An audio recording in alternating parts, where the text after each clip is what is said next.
If you do a online search of ghost towns in China, Russia, Europe, you will find there are many ghost cities. They are modern industrial cities. They are dying. Contrast to that, if you look for some of the oldest living cities in the world, and as I said, I'll explain what is living city. You will find Pushkar, Ujjain, Patliputra, Rameshwaram, Kashiji, or Varanasi. They don't have any industry. But then earth is important, right? So how did they survive?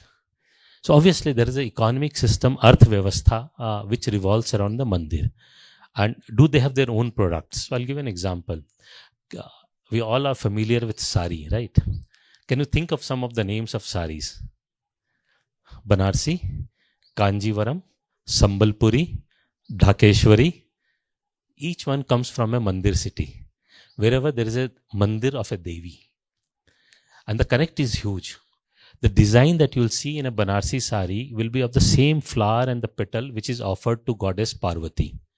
And in Sambalpuri sari, that will be the one which is offered to Devi Sambaleshwari there. So what is the difference between a Banarsi and a Sambalpuri? Both will be woven in a silk. The design, that is the only difference, right?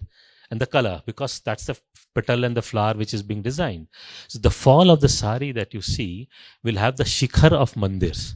So the one comes from south will have the Dravidian structure, what we call. Coming from the north will have a different one. Coming from Bengal will have a shikhars of the temples of the Bengal. So sari is actually a spiritual garment.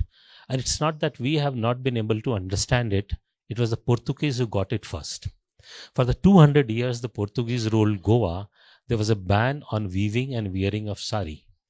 But sari did survive in Goa. So how did it survive?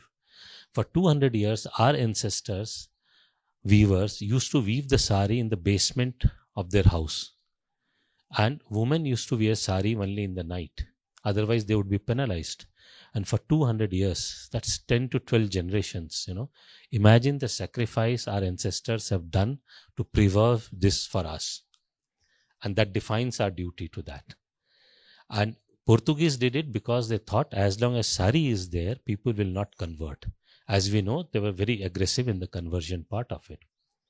And once they understood it, look at how beautifully they adopted it. Do you know the Mother Teresa's sari, that white sari with a blue border, is now patented by missionaries of charity.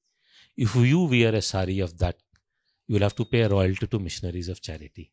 How we are losing our own properties in broad daylight, right under our nose.